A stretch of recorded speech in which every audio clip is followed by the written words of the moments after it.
Hey everybody, Jim Haas with Blaze. Today I'm going to give you a quick overview of our built-in electric smoker.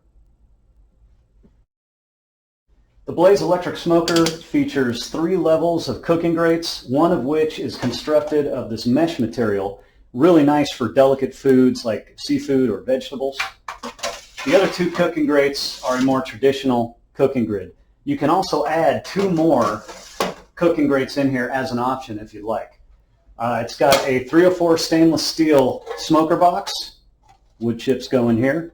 And then this is just going to slide right over the heating element. Full length drip tray. And a heat resistant vent hose and vent housing. I'll show you how to install this here in a little bit. Because this is a built-in unit as opposed to something that stands alone, some pre-planning is going to be required.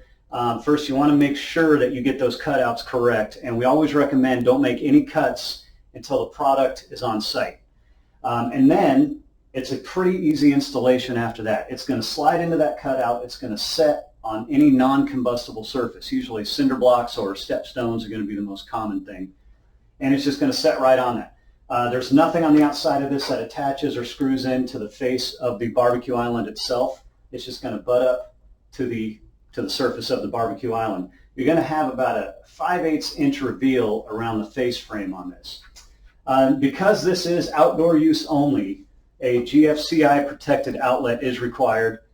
15 or 20 amp plug is going to work just fine. You also want to make sure you have enough room behind this unit to properly install the vent hose, and I'll show you how to do that right now. Okay, we're looking at the back of the smoker. Now before this gets slid into the cutout, you want to install the vent hose. Or if you have access from the sides or back and you can get to it, that'll work too. But really, you just attach the hose to this port on the back of the smoker, tighten it down with the provided hose clamp, and on the other side of this, somewhere on the outside of the island, whether it's the side or the top or the back, doesn't matter, just somewhere outside the island, you'll install the vent housing, which has another port that's going to stick in through to the inside of the island. Attach the hose and clamp to that on the other side. This is the 6-foot hose that comes standard with this. You can certainly shorten this down. We don't recommend using anything longer than this. But most importantly, once this is installed completely, you want to ensure there are no kinks in that hose. Keep the smoke moving and everything venting properly.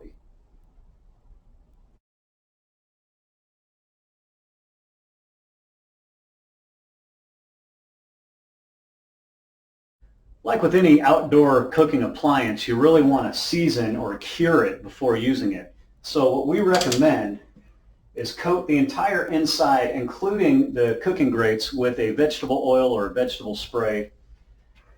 Close the door, turn it on, set it to about medium heat, and let it roll for about 4 hours. The last 45 minutes, put about 6 ounces, give or take, of wood chips in your smoker box. Carefully slide it over the heating element. And then with something like a foil pan, put about 1 inch, maybe 2 inches of water, set it on one of the cooking grates, close the door, let it run for another 45 minutes. After that, shut it down, let it cool off, and you are good to go. Okay, we have now confirmed that there are no kinks in our vent hose.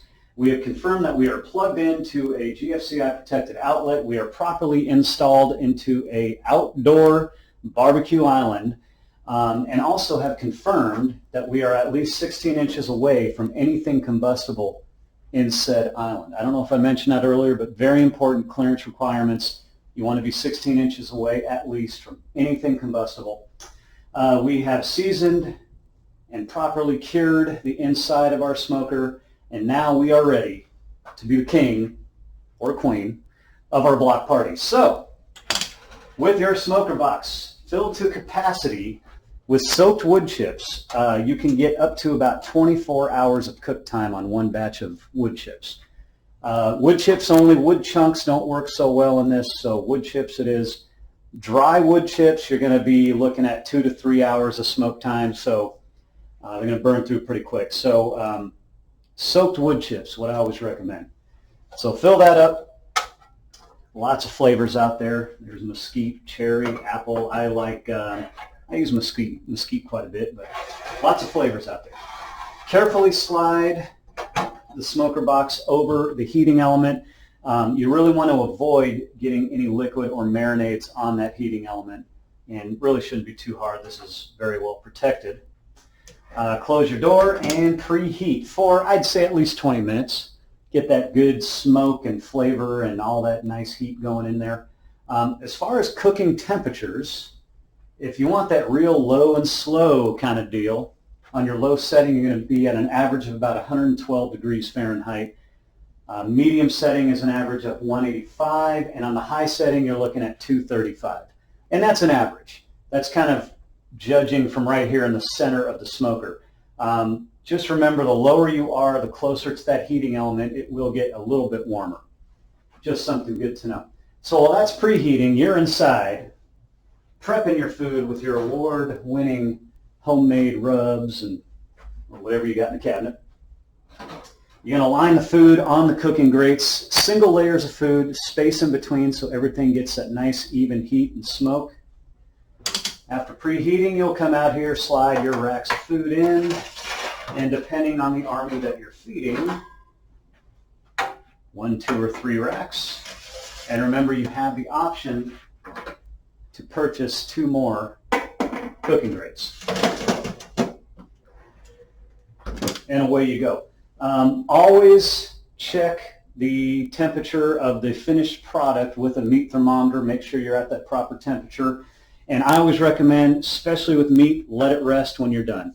I would recommend shutting this down, pulling everything out, putting in a foil pan, covering it with aluminum foil, and then letting it rest. And while it's doing that, the meat is still soaking in those flavors and that smoke and that juicy goodness, and life is good and I'm getting hungry.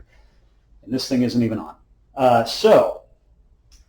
Burgers, steaks, usually 10 minutes of resting will do the trick. Something bigger like a prime rib or a brisket, depending on the size of the cut, 45 minutes to an hour if you can hold out. All right. So yeah, you're good to go. There you have it, the Blaze built-in electric smoker. I'm going to drop in some additional info at the end of this video, some warranty info, some measurements, cutout dimensions, cooking rack dimensions, things like that. The only other thing to mention is always take a look at the care and maintenance section of your manual. It's very important to keep these things maintained and cleaned and working at their best. If you've got any additional questions, feel free to leave a comment below. I'll be happy to reply. As always, thank you for your time, and we will see you soon. Cheers.